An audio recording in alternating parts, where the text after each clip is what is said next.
Japan Station is made possible by Patreon support. Robert, thank you so much for joining the $3 a month plus alpha tier.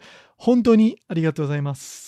So if you want to join Robert and all the other wonderful and incredibly generous patrons in order to make sure that I can keep bringing you more content like this and Ichimon Japan and all that stuff, then head on over to japankyo.com/Patreon. You can sign up for as little as $1 a month, and that gets you a few perks, including something I'm experimenting with right now, early access to all the podcast episodes. So again, go check it out if you can. I would greatly appreciate it. japankyo.com/Patreon.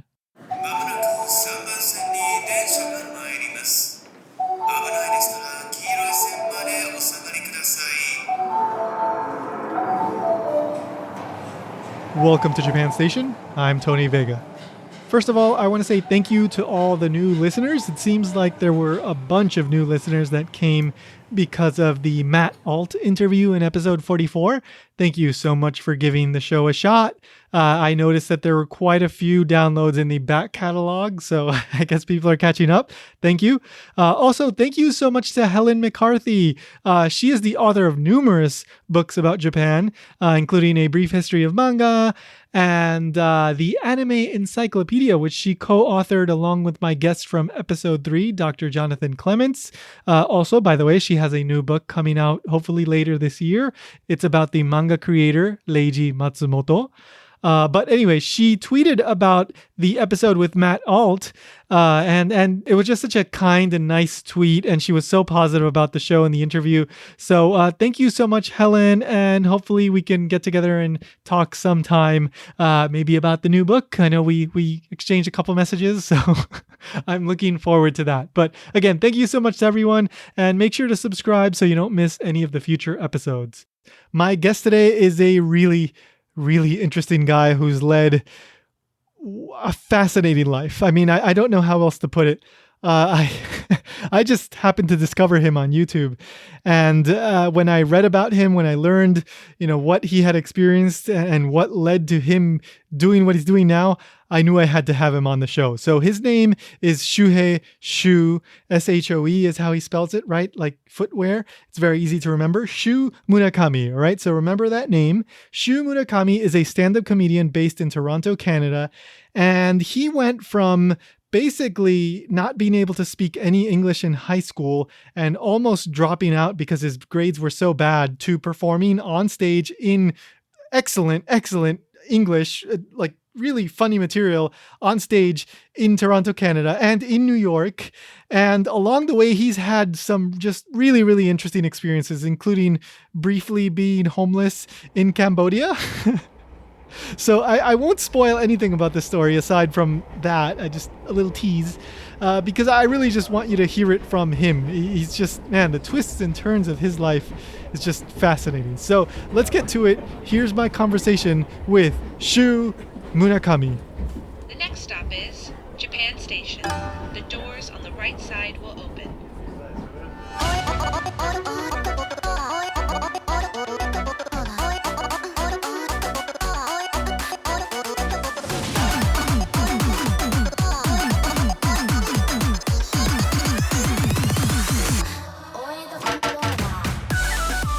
Okay, first question I have for you. It'll remind you of your junior high, maybe your high school English class, but how are you? Good, thank you, and you? No, I should say fine, thank you, and you, right? Yeah, exactly. Yeah.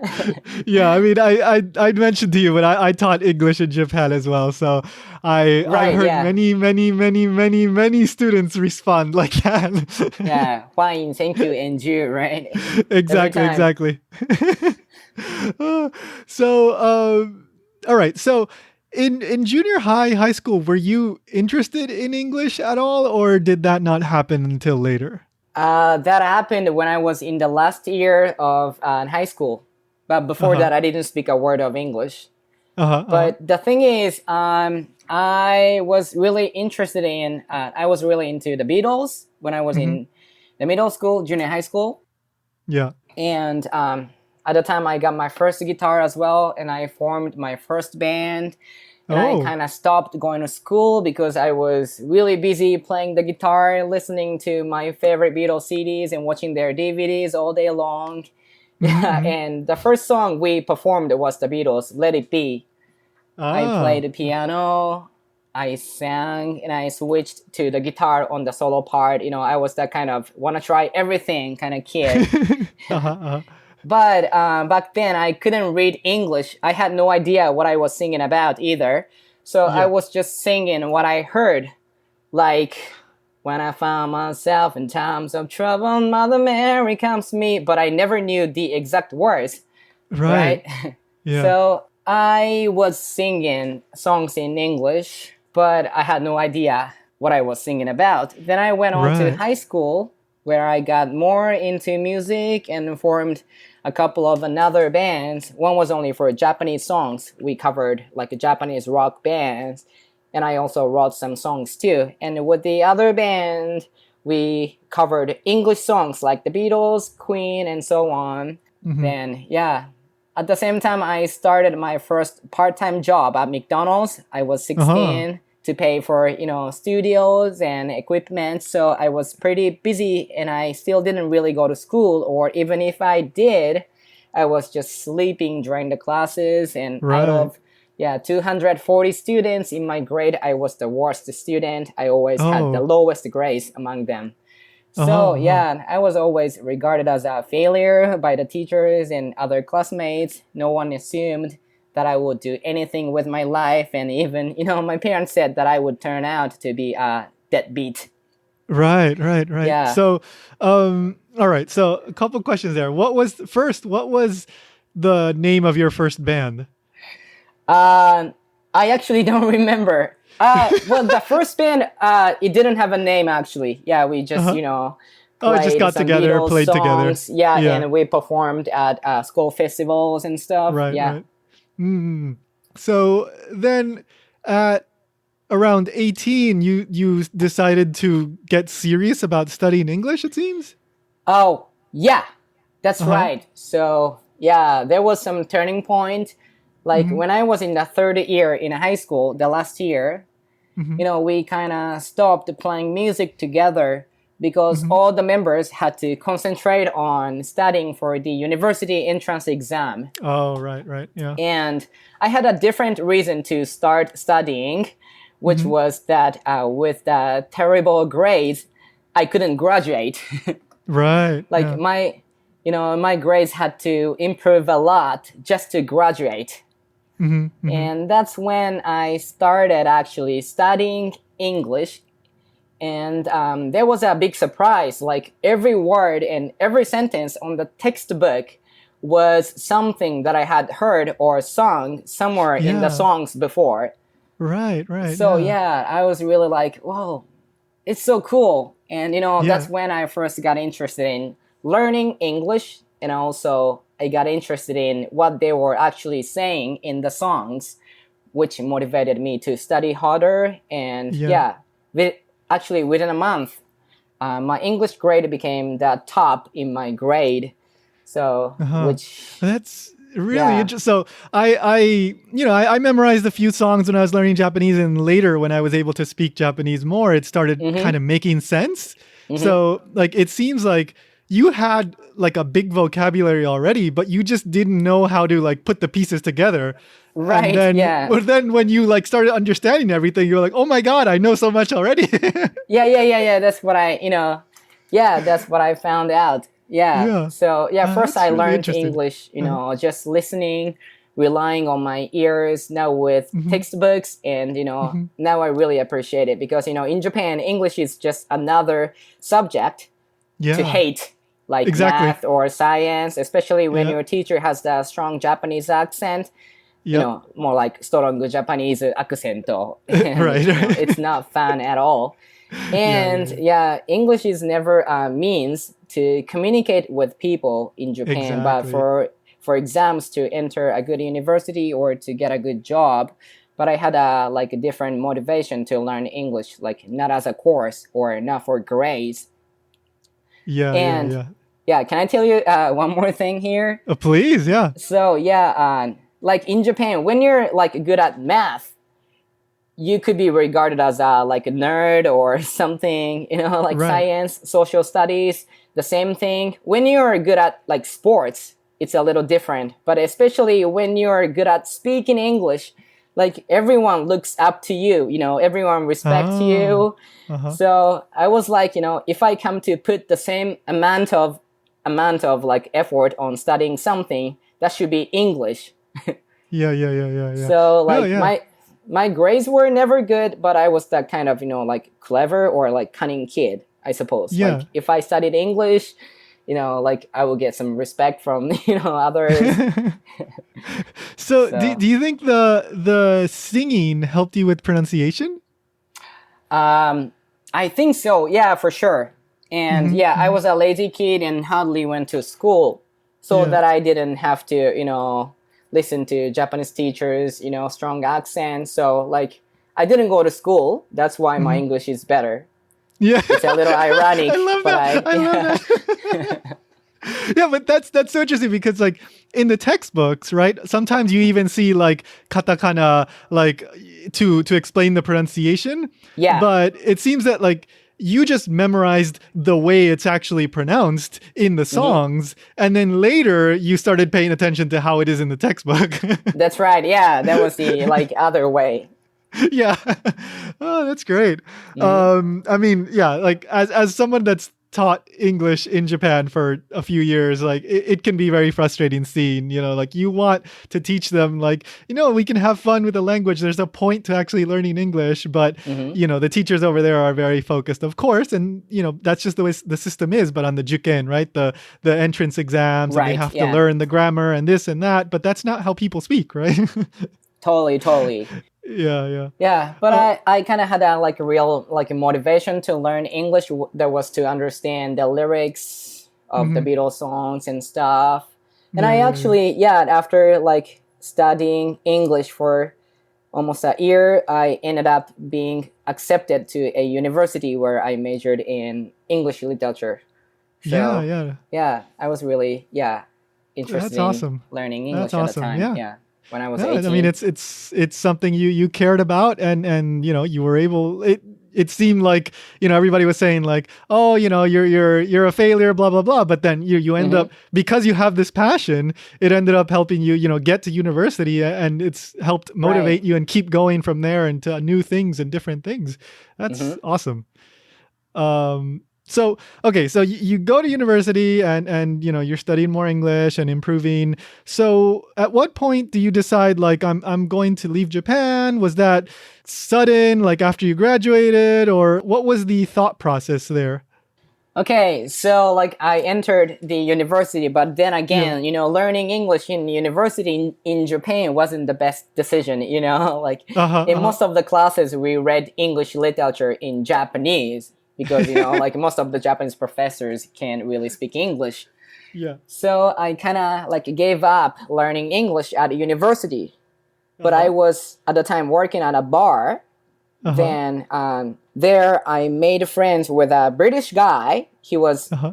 a customer first, but we Yeah. became very good friends. Then that's when I first used English for communicating with people. Ah, uh-huh. But first I was so nervous to speak English, and I was really Japanese, and always thought that I had to speak with perfect grammar and had to make a Yeah. perfect sentence. Hmm. So I was always just a listener. Yeah. But one time, he said, "You like it?" Uh-huh. And I was like, I was really surprised. Like, doesn't it have to be like, "Do you like it?" You didn't say "do," but he Yeah. was a native English speaker, and I understood what he meant anyway. So that's when Yeah. I started speaking English more actively. Realizing that the grammar or the pronunciation is not the most important thing, but trying to Yeah. communicate with others is more important. Yeah. And yeah, I started hanging out with foreigners more.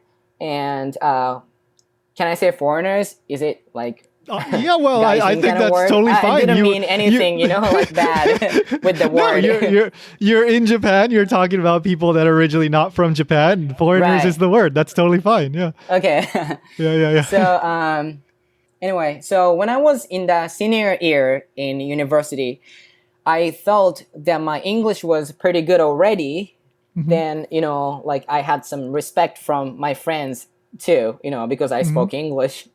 So in the last summer vacation, I decided to visit America, which would be my first trip abroad. Mm-hmm. I was 22 and I flew to Los Angeles. Then on the first day, I was already devastated. Uh-huh. I wanted to buy a map of California Yeah. because I wanted to do some road trip. So I Yeah. wanted to buy a map. So I go into a convenience store and I ask a staff, like, do you have a map? Then she didn't understand it at all. Oh. And, I kept asking her, like, map, map. Then she ended up calling another staff. And the other staff finally understood me, like, oh, a map. Uh-huh. And that's when I realized that pronunciation is really important. Yeah. Then also I made some friends there, and when they talked to me slowly, I could understand it. But when they were talking to each other, I couldn't understand a single word, which shocked me a lot. Yeah. And yeah, at the time I was thinking of becoming an English teacher in junior high or high school in Japan, Right. because in the university I took a teacher training course and got a teacher's license. Mm-hmm. But after that experience, I didn't think I was enough to be able to teach real English to kids, even though, I knew Well, that I think was in Japan you were like very qualified. Yeah, I know, like, I would still be a better teacher than others. Yes. But, yes. still, I didn't think I was enough. Yeah.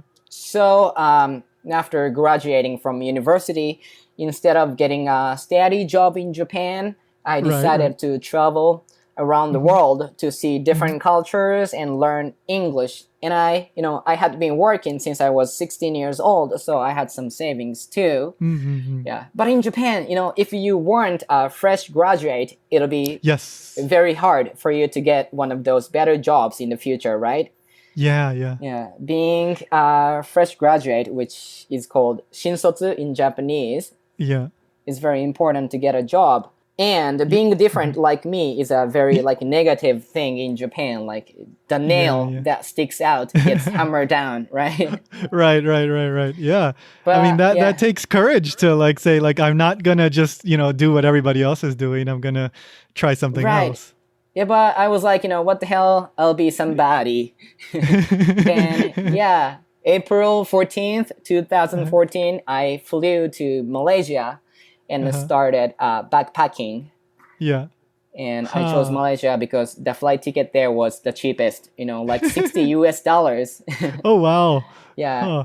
Was that one of those low-cost carriers like Peach or something like that? Yeah, that was on Air Asia, actually. Yeah. Air Asia, yeah, they're pretty cheap, yeah. Yeah, and that's, how I make decisions of my life as well, because like in my way, I will never be like rich, but I think this way, like I'm buying time and experiences. Yeah. But at the same time, experiences don't pay me either, at least for now. For now. But you have some amazing stories, and speaking of which, so you're traveling around, Asia, Southeast Asia, and you get to Cambodia. And then you sent me an article, and it was a really interesting article. I will include a link in the show notes if anybody wants to read it. But, you get to Cambodia and something really unexpected happens, and you end up staying in Cambodia for a much longer time than I think you originally were planning. But could you explain that? Because that's such a crazy story. Sure. So initially I was going to stay in Cambodia I had no idea. I was just traveling, but I didn't think I would be staying there for like more than a week.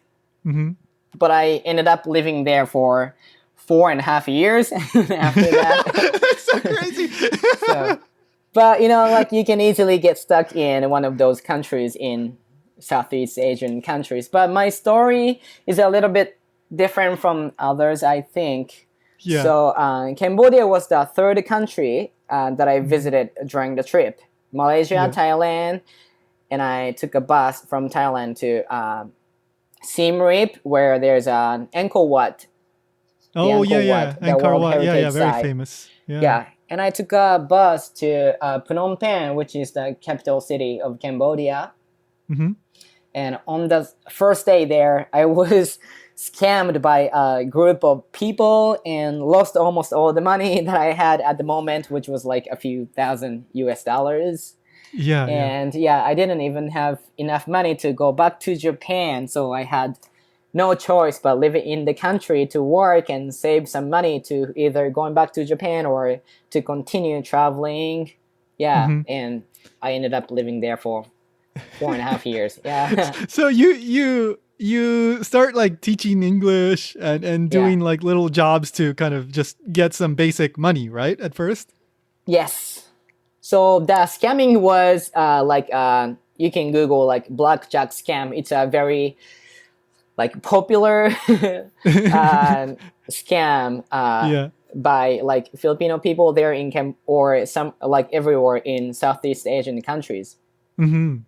But like after that happened, I made friends with a lot of Filipino friends. I lived with Filipino friends too, so I don't have any like negative like feelings toward Sure, Filipino yeah. people like at all. They were just bad people that happened to be from Philippines. They could have been Exactly, like yeah. Japanese, Canadians, Americans, maybe not Yeah. Canadians because they're supposed to be very good people here. But, yeah, so that's what happened to me. So yeah, I became homeless. Uh-huh. I spent a few days on the street. Then I made friends with local people. And also, I met a Japanese guy who was starting a business in Phnom Penh, but he didn't speak English at all. So he was looking for an English tutor. Uh-huh.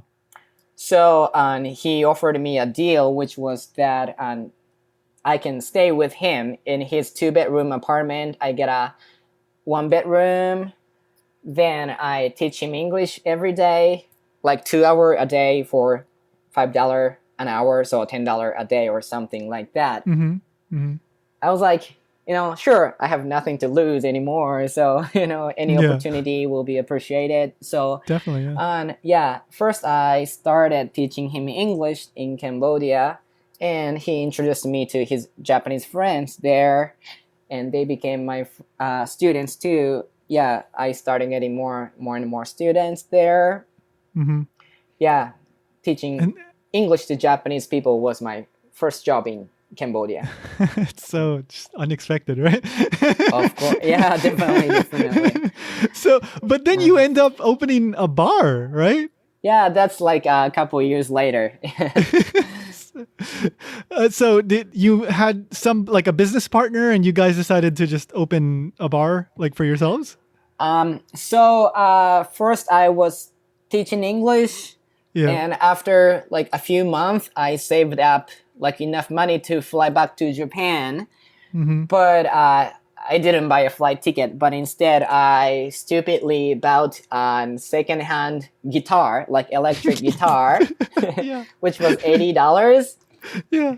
And I went over to this like rock bar Uh-huh. called Shaki Bar, which Yeah. has been the like longest running rock bar in Cambodia. Oh, uh-huh. So yeah, I went over there and there was a like Western band playing. It's a like huge bar, and almost all the people there are Westerners, except for the staff there, Yeah. And yeah, there was a Western band playing there, and I went over to the stage. I asked the singer Mm-hmm. if I could join them. I was really nervous, but I had nothing to lose, so I just asked if I could join them, for a song or two. Yeah. And first they were like, "Who the hell are you?" They thought I was Cambodian actually, because I don't really have like Japanese face, but more like Southeast Asian face. Uh-huh. But anyway, so yeah, they let me play with them. Then I did pretty good, I think. Mm-hmm. So they liked me. Then I started going there every Sunday to join their open mic. Yeah. Then I wasn't making money. They didn't pay me, but they gave me like free drinks. Uh-huh. Uh-huh. Then one day, I I saw a sign downstairs which said staff wanted. That was for local people, like Cambodian people. But I really liked the venue. Yeah. So I asked the owner of the venue, who was a like really scary guy. He was a Chinese American, over 6 feet tall, over 300 pounds. Whoa. Yeah. So he was a like physically like a very big guy, but also like he was like a big guy in heart. Yeah, yeah. Then so I asked him if there's any job that I could take, like bartending, even as a cleaner, or if there's anything that I could do for, you know, pennies and stuff. And then I told him, yeah, he asked me a few questions like, where are you from? Did you go to university? Blah, blah, blah, blah. Yeah. And he had been watching me playing on the stage. So like he knew me, of course, he knew about me. Yeah. Then, so he gave me a deal, which was that I work there for free for a week, only for drinks and meals, but I don't get paid. But, you know, I work there for free. Then after a week, you know, he will give me if there's any job for me or not. Yeah. So, which was kind of scary. No, really, a lot of Japanese people go for it. Sure. But, you know, again, I had nothing to lose. Yeah. I had much time as well. So I was like, okay, sure, I will do it. And I worked so hard for a week. I did everything, cleaning glasses, making drinks.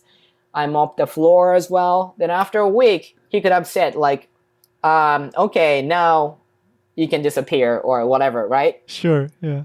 But instead he said, okay, so you did a good job, so you're going to be a manager here, which I never expected, right? Then he offered me like some really good salary as well, considering that was in Cambodia. Sure. So yeah, I started working there as a manager, organizing events, and yeah, managing the staff. There were around 30 staff, local staff there.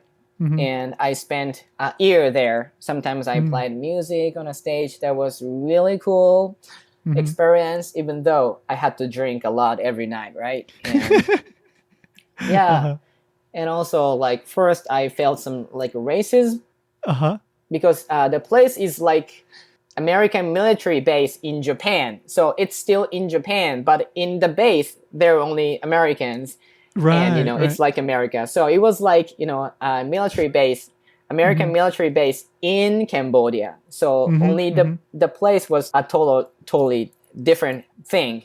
I didn't think it was in Cambodia, something like that. So then the former manager was a 50-year-old British guy who was really liked by a lot of customers. Then I took over the job. 22-year-old, you know, little like Asian guy. Yeah. So first, you know, like a lot of people even ignored me, even though I was a manager there. When I say hello to some people, they don't say hello back to me. Then, yeah, I was really Japanese too. Yeah. You know, I don't push or anything. But then the owner, who was like my father, my best friend, my brother, my boss as well. And he told me to be like strong and be proud of Japanese and stuff. And I was a manager. So yeah, he told me that if I ever felt uncomfortable with anyone, just get the security guard from downstairs, then to, you know, kick out the person. Sure, yeah. Because, you know, you're the most important person in this bar. And the second, the staff is wonderful. The second important, you know, thing here. That's what he said to me. So yeah, I try to be kind of strong. If there are some assholes, I try to be asshole myself too, to deal with it, right? To deal with those people. And also, I was really good at drinking, actually. I never got drunk in my life, but just one time I passed out. But, you know, I never get drunk, so I could drink a lot. And in that kind of place, more you can drink and more respect you get. It's really simple. Right. Even though you're like a very like even though your body is not big, Yeah. well, the height doesn't really matter. What matters is how much you can drink. And there were like fast drinking competition every night, every night. So I had to drink a lot, and I had to drink very fast. And I never like lose one time. I always won. Wow. Yeah, competing all those, big American guys, Westerners. Yeah. And they were kind of afraid of me because, in America, the hot dog eating champion is like a very small Japanese guy, right? Right. Takeru Kobayashi, right? Yeah, Takeru Kobayashi, exactly. So they were yeah, they're so crazy. Japanese guys are, they have the crazy stomach or something. Yeah, kamikaze spirit or something. So Yeah. So that's how I started getting some respect from those people. Wow. And I actually became a manager there that could manage everything there. That's awesome. And it was a hard time too. Yeah, drinking a lot. Sure, a little, that's tough. like struggle too. And English was it's still not my first language, so I had some language barrier with a lot of people, but I managed to be a manager there. Then I worked there for like about a year. Yeah. Then, of course, as well as me, the owner was drinking a lot every night, and he liked drinking. But at the same time, as I said, he was super unhealthy. He was almost 70 years old. Oh. But he was lying to everyone that he was 60 years old. And as I said, I think he weighed over like 300 pounds. Yeah. He could barely walk, but he was drinking a whole bottle of Johnny Walker Black. Yeah. One bottle every night. Wow. Then one day he finally collapsed in the office, and he passed away during the daytime when he was working in the office. Wow. So I and the other manager organized a 3-day music event, like live music event, to pay tribute to him. Wow. We had like 10 bands every day, and we had over like 1,000 people there in the 3 days. Wow. And that was a big send off for him. Then also I didn't think I'll be working there forever. Right. I think you had talked to him like before he passed away about like doing your own bar, right? I had that idea already when I was working at Shaki Bar. Yeah. But I was really scared to tell him about it. He was a really scary guy. He was a very strong guy, even though, he has a good heart. But his appearance and his attitude, super strong, super scary. Yeah. But one day I told him finally, like, I want to open my own bar one day. Because as I mentioned earlier, when I was a university student, I worked at a bar. Sure, yeah. And in Japan, the working environment in restaurants and bars, it is horrible, terrible. So I always had this picture where, I'm a good owner, then I treat my staff well, and I treat my customers well, and, I wanted to have a bar where there's a live music, I can play as well, and everybody, including staff, has a, great time there. So I told him about that idea. Then, he could have said like, "Oh, you're gonna be my rival. Okay, now you F off," or whatever. Right. But instead he said, "Oh, that's amazing.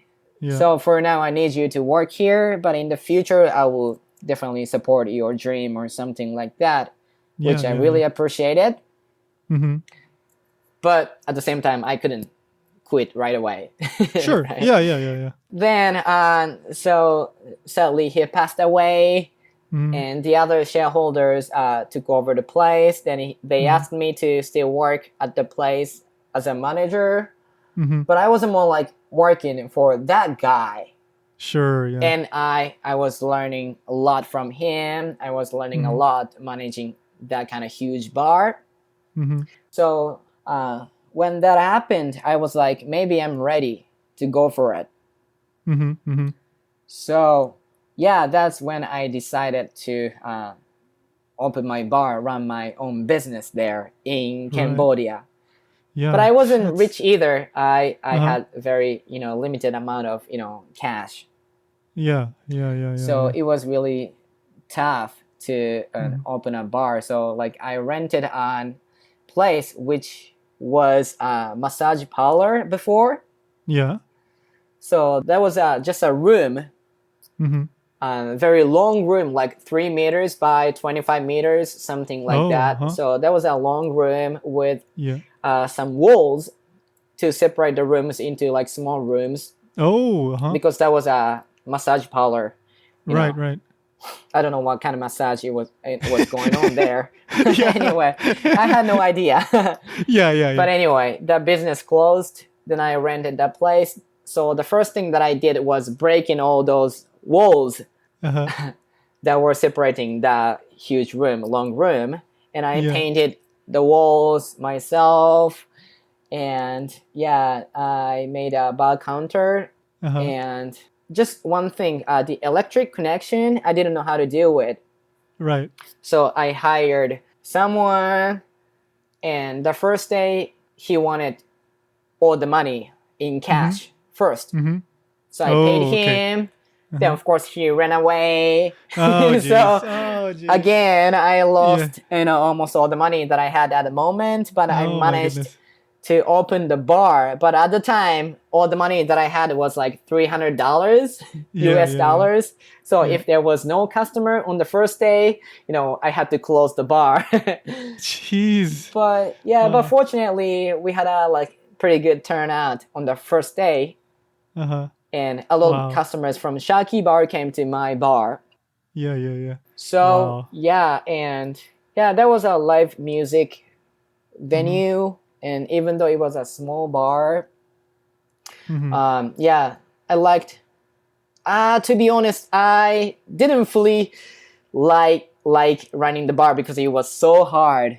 Yeah, I mean, was that's the- stressful. That is. Yeah, but I ran the bar for 2 years, and it was always just like we were just breaking even. Right. We didn't make a lot of profit. So at the same time, I was having different jobs, as you mentioned earlier. Like I was teaching English to Japanese people.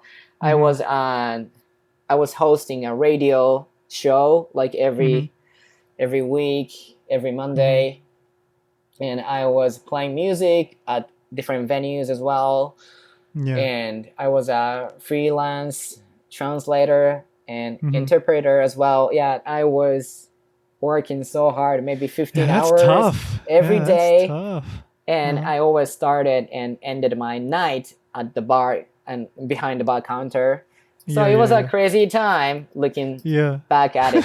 But not everyone does that, Not everyone Not has at a all, chance no. to do it. So No, that is very unique, and you do that while you're young because you can't do that when you're old. right, yeah. Yeah. So I appreciate it. I appreciate the experience. Yeah. Definitely. So so then when did you decide that you're gonna go to Canada, and like when did stand-up comedy become like something that you decided you want to do? Okay, so I ran the bar for 2 years, and but at the same time, I knew that I shouldn't be doing that forever or like any longer than 2 years. Like 2 years was some period that I was thinking. I mean, the contract of the place was for 2 years. Oh, okay.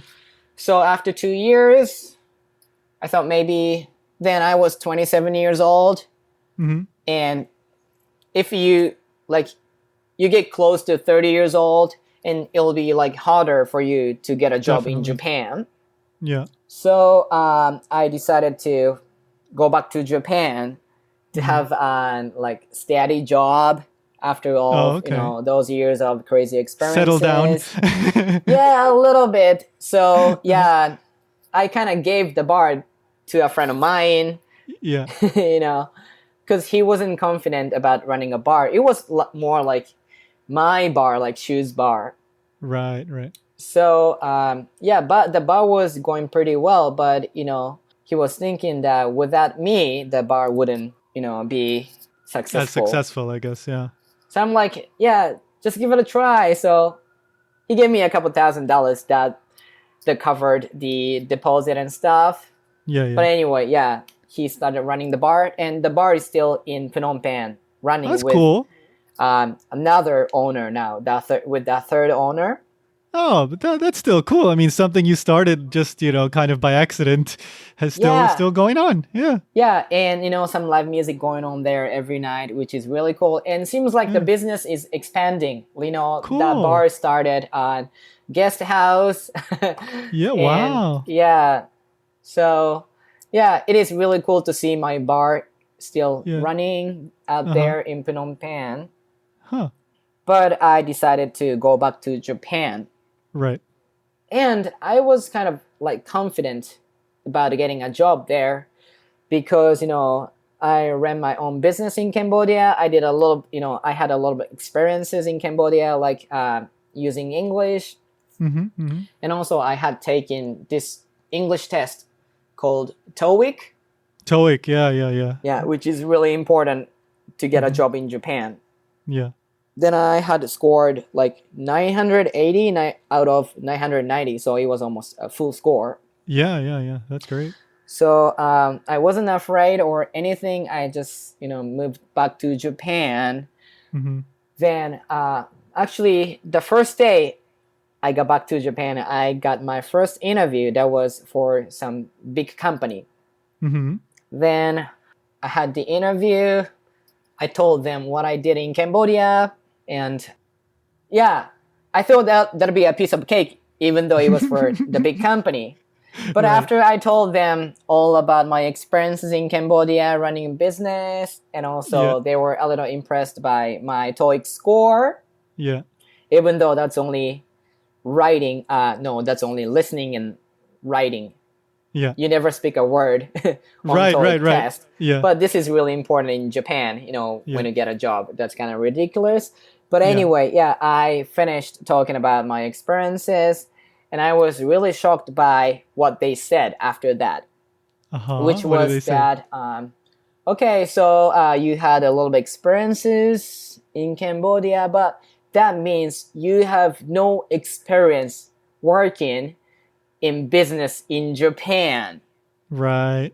So as I said earlier, being different is not appreciated in Japan. Yep. Even after, you ran your own business and stuff. Yeah.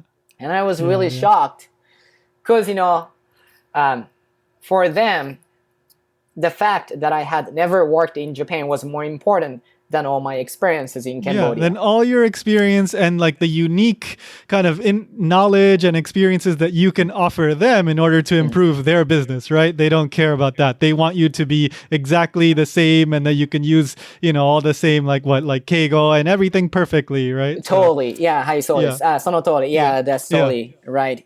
Yeah, I actually, so they don't need anyone, who is different and who creative or, Yeah, right. Yeah. Unless you go for like job like artist or, like creative jobs. Yeah. Then I was really shocked. Mm-hmm. And their concern was like, do you know how to hand a business card? Something like that. Of course, I ran a business. Yeah, I worked with a lot of Japanese people in Cambodia. I learned all of it, myself. No, but even if you don't, that's such a tiny thing that you can learn in like 15 Within minutes. 10 seconds. Yeah, 10 seconds, 20 seconds. Exactly. Yeah. Yeah, but that really matters in Japan, right? Yeah. So then anyway, I was going to go through 3 interviews before I actually get a job offer. Right. But the very next day, they called me and I got a job offer, as an assistant manager or something. Mm-hmm. But I was like, you guys didn't really like me about, those experiences, but why would you give me a job right away like that? Yeah. So I was still in shock Yeah. about what they said. about Right. my my experience in Cambodia, and they pointed out that I didn't have any experience in business in Japan, so I actually didn't get a job. I Mm-hmm. Mm-hmm. I didn't go for it, but Yeah. instead I just got a part-time job for an international modeling agency. Interesting. Yeah. That's So unexpected. yeah, that's right. Yeah, I never expected that either. So like Yeah. everything that happens in my life is something I never expected, right? Yeah. But I mean, that's because you keep refusing to go like the boring, normal path that everybody keeps Hi, pushing you hi, towards. You hi. keep like deciding, like, I want to do something that actually I care about, right? Right. Yeah, but Yeah. I was just a manager, of the Yeah. models. Mm-hmm. But it was really cool that I got to meet a little like international people, Sure. so handsome, super tall guys to so beautiful Russian women Uh-huh. and Yeah. stuff. Yeah. But at the same time, I was like, what the hell am I doing with my life? Yeah. Getting paid the minimum wages at Uh-huh. 27. Yeah. But there was a turning point. Like we had a party and I was the newest member, Mm-hmm. newest staff. So I Yeah. was told to give a like 5 minute speech. So I talked about my life in Cambodia. And actually, after living in Cambodia for 5 years, Mm-hmm. first I thought Cambodia was a crazy country. Yeah. Totally crazy country. But after living in Cambodia for 5 years, being used to living in the kind of country, when I moved back to Japan after 5 years, I realized that Japan was the crazy country. Japan was much crazier than, Yeah. Cambodia's craziness. Yeah. But I was, talking about all those things. Like, for example, in Japan, the trains always come on time, right? Yeah. Yeah. But in Cambodia, you'll be happy if the train ever comes. Something like that. So Yeah. each country is, crazy but different ways. Yeah. And they laughed a lot. I Yeah. made them laugh a lot. Uh-huh. And one of them said, that's stand-up comedy or something like that. Yeah, And I mean, was that's a like, stand-up comedy routine, Yeah. basically. Yeah. yeah, and I was like, what is stand-up comedy? So I Googled. Yeah.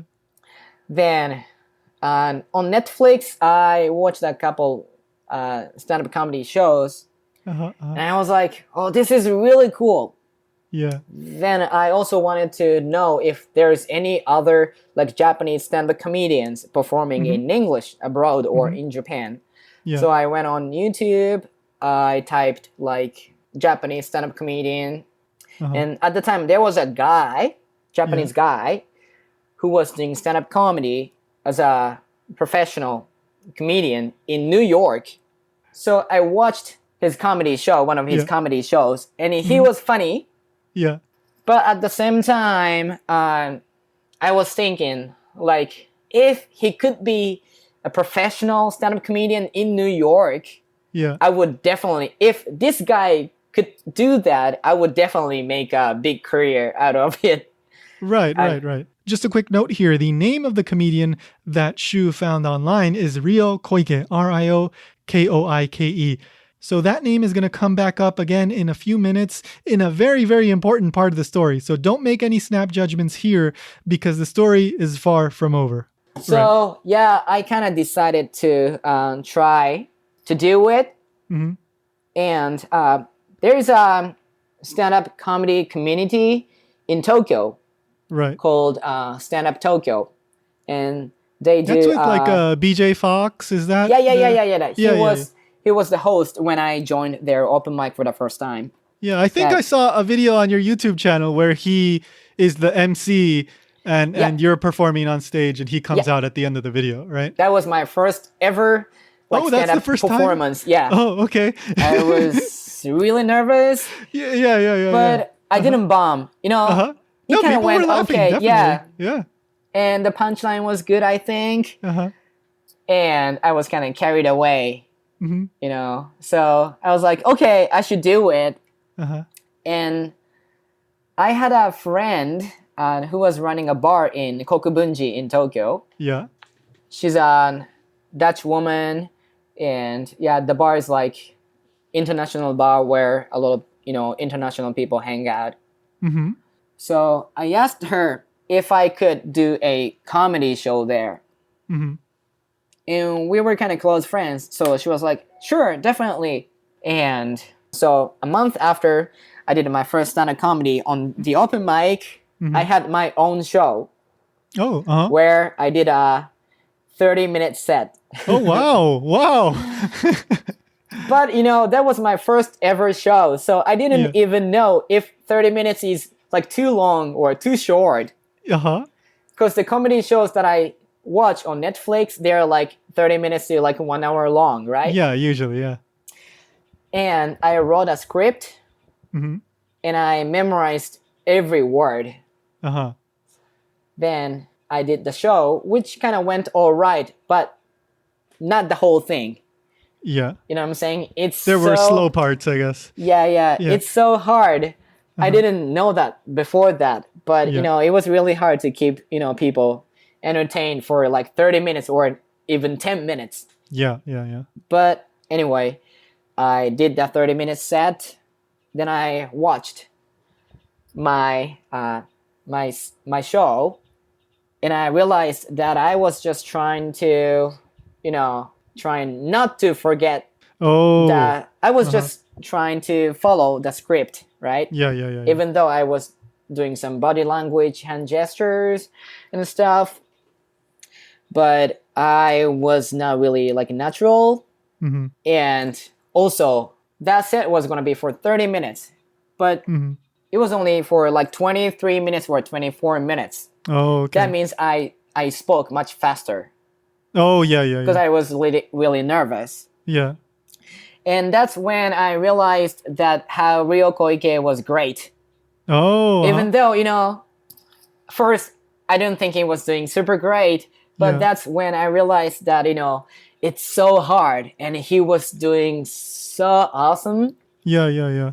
Then I was not the level at all, Yeah, well, it's about making it look like casual and effortless, right? That's right, yeah. Yeah. So, but I still wanted to do it. But in Japan, not a lot of Japanese people speak English. Then also the stand-up comedy scene in Tokyo is very small. Right. There's only one open mic every week, and there are only a couple of stand-up comedy shows a month happening in Tokyo. So first I wanted to go to the States to, try myself out. But it's super hard to get a work permit if it's not impossible. Yeah, exactly. Right? Yeah. Then I found out that in Canada I could do a 1-year working holiday. I get a 1-year open work permit. Yeah. Then I can, work there. I can do whatever I want to do there in Canada. So I applied for the visa and I worked in Japan for 6 months. I did a couple of another part-time jobs, and I worked as a temp for an American company for a couple months. And and I flew to Canada exactly 1 year ago. Oh, okay. Yeah. So I decided to live in Toronto. Yeah. Because it's kind of close to New York. And New York will be... And Toronto has a pretty good comedy scene too, Yes, definitely. Right? Yeah, there are a lot of comedy clubs, and even regular bars host some comedy nights as well. Yeah. So, I was performing almost every other night before coronavirus. Yeah, but first I visited New York to see the entertainment scene and to get to know people and see if I will have any chance to perform in New York, because New York is everyone's, dream place. Then I went to a couple open mics every day, and I got to know people. And after a week, I got on a real comedy show there. Oh, in front of the a real audience, which was really cool. Yeah. But I was running out of money, so so you had to go back. Yeah, I took on the cheap bus. The Greyhound bus? Yeah, Greyhound. Yeah. And at the border, actually, I waited 10 hours because the next driver didn't show up. Whoa. And yeah, so it took like more than a day to get back to Toronto. Wow. I thought the bus connection was more terrible than in Cambodia. Anyway, so I went back to Toronto, and the first day I saw a poster in Toronto that was on the wall. Yeah. And the poster was for this comedy show called Asian Comedy All Stars. Oh, uh-huh. That sounds really cool, right? All Asian comedians. Yeah. And yeah, that became my goal to perform on the show in Toronto. Yeah. And the first couple weeks, I couldn't really go to open mics because I was kind of nervous, and I wanted to write some jokes first, good ones. Even though when you think it's good, but when you do it on the stage or on the open mic, most of the time it doesn't work. Right. But after a couple of weeks, I finally decided to get out of the house and go to this open mic. Then I was the only foreigner. All the other people were Canadians. And I was kind of doing okay. I mean, my jokes were kind of different from what Canadians can do, right? Like the cultural differences between Canada, Japan, and also Cambodia and stuff. And I talk about my perspective of Canada from a different, perspective and stuff. So after the open mic, the host of the open mic came over to me. She said, "You were so good, amazing. Oh, I actually host a big show called Asian Comedy All Stars, and I want to have you on the show." I was like, "What?" That's like my final goal. Yeah. Well, that's right? awesome. Yeah. So the show was like once every 3 months or something. And she had booked all the comedians for the next show. Yeah. So I just kept going to open mics, and I started being booked on regular shows, and I got to know a lot of people, a lot of comedians here, a lot of producers. Yeah. And I also I also took a stand-up comedy course at one of the biggest comedy clubs here, which is called Absolute Comedy Club. Then I got to perform there as well. Then I was doing pretty good, and in February I finally got on the Asian Comedy All Stars. Right. Yeah.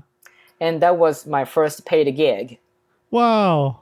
Yeah, but usually comedians gotta try open mics and that's how it is. Yeah. gigs for free for a couple years. Yeah. And if you were lucky, you can start getting paid. But before 2 years, I think a lot of people just give up. Sure. Right? Yeah. It's tough. But I was lucky to be on that kind of big show. Yeah. And also, knowing a lot of comedians was a very good thing for me, because a lot of them do acting as well, Yeah. But they want to do comedy, but that doesn't pay their bills, so they also do background jobs and stuff. So that's how I got a few chances to be on films. Oh, that's awesome. Just as sometimes background actor. Sometimes I go to the shooting site, and I don't have a chance to actually on the camera, but I still get paid for it. Yeah. So I was getting interested in acting as well. So the last shooting that I had was in Montreal. The production paid for my hotels, accommodations, and food and everything. The pay was pretty good as well. They were looking for Japanese people. So that's why I came here. In Japan, if you want to be if you were a Japanese and if you want to be an actor, you have a lot of competitors, a lot. Yeah. But here in Canada, if a production is looking for a Japanese actor, there's not that many. I'm one of very few. Yeah. And that's how I decided and that's how I wanted to be a comedian, like stand-up comedian as well. Because like in Toronto, as long as I knew, there was no other Japanese stand-up comedian there in Toronto. Yeah. So I can be the best. Yeah. Even though I can also be the worst. But I always wanted to be somebody after those, crazy experiences and stuff. Yeah. And I kind of knew that I couldn't fit in, like in Japan anymore. Mm-hmm. So it was a great decision to, come to Toronto to try myself out. And right after the Asian Comedy All-Star show, sadly, the coronavirus pandemic started. Yeah. And we have the whole country has been in quarantine for now 4 months already. Yeah, something like that. Even though it's, opening up little by little.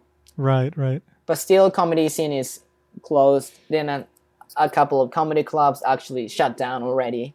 Yeah. Huh. Yeah, that's tough, man. Yeah, but I'm still keeping writing jokes and stuff.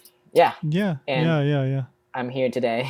Yeah. No, I mean, you have stuff on YouTube. You also have an Instagram channel, right? What or the account? What is the handle for the Instagram? Gotta be Shu Murakami. Shu, like shoe what you wear on your foot. SHOE. Okay, Murakami on and Instagram. Murakami on MURAKAMI. All right. Yeah. So, of course, I will include all those links in the show notes at japanstationpodcast.com and all that. Yeah. No, but shoot, I love, learning, like, this show focuses a lot on, stuff happening in Japan and all that, like from pop culture to history and all that. But I also love learning about, Japanese people that go out into the world and, just have their own interesting experiences and learning from that. And you have one of the most like unique life stories that I've ever heard. So I cannot deny it.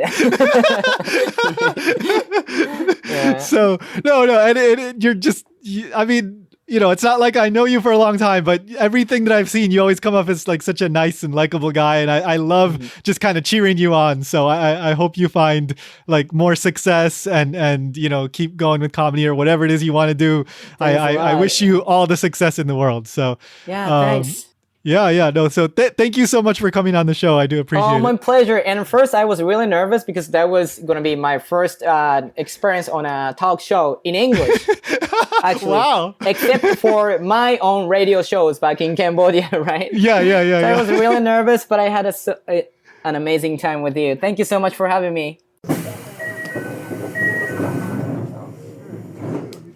Again, Shuhei, Shuhei, Shu as in the thing you wear on your foot, Murakami. You can find him on Facebook, Instagram, YouTube. And on YouTube, he has videos of him performing stand-up comedy as well as other interesting original videos that he does. So go check him out, follow, subscribe, do all that stuff. Keep an eye on him because I'm sure that Shu's going to be putting out more and more stuff in the coming weeks and months and years. And I'm really looking forward to what comes next for him. So thank you so much, Shu, for making time. I had a wonderful time talking to you, and I really do hope that we can meet in person someday.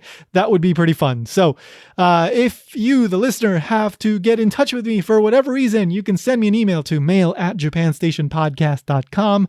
Make sure to follow on Facebook and Twitter @JapanKyo News. I post interesting news stories and retweet stuff and all that stuff. So go check that out. Follow, like, do all that stuff. And remember to subscribe. That helps immensely. And also tell a friend. That actually can be like the best thing you can do in order to help this podcast be discovered.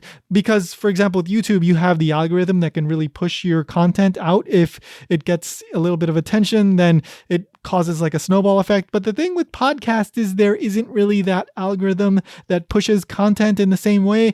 It's really all about word of mouth. So if you enjoyed this episode or the previous one with Matt Alt or any episode in particular that you really, really liked and you can tell a friend about it, I would greatly appreciate it. I would thank you. Here I am. I'm bowing. Maybe you can hear it. So just keep that in mind. All right.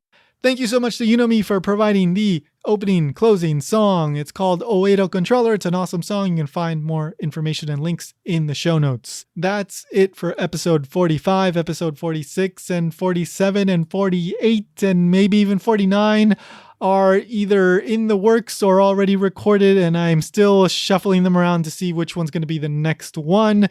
But suffice it to say that I have plenty of content and they are all really, really interesting guests. So stay tuned for that. More information coming probably either on social media or on the Patreon or somewhere.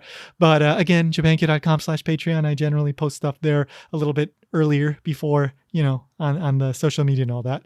And one last thing, if you haven't listened to the latest episode of Ichimon Japan, it's a pretty fun one. We talk about fake kanji, which is kind of a vague term. Like we actually talk about several things like originally created kanji that are created in Japan. We also have some kanji reading tips because I had a guest on that episode, a former classmate of mine that she also graduated from the University of Hawaii's Masters in Japanese Language and Linguistics program, and her specialty was kanji. She did research on kanji. She loves kanji, and it was great just getting to talk to her because I hadn't talked to her in a while, but she also has some wonderful knowledge. So go check that out. You can find it at japankyo.com/Ichimon Japan, or again, you can just look up Ichimon Japan. Like I always say, you can find it wherever you get your podcasts. So that is episode 22. It's called How Do You Create Fake Kanji? All right, so that does it for this episode. Remember, go find your miniature pony.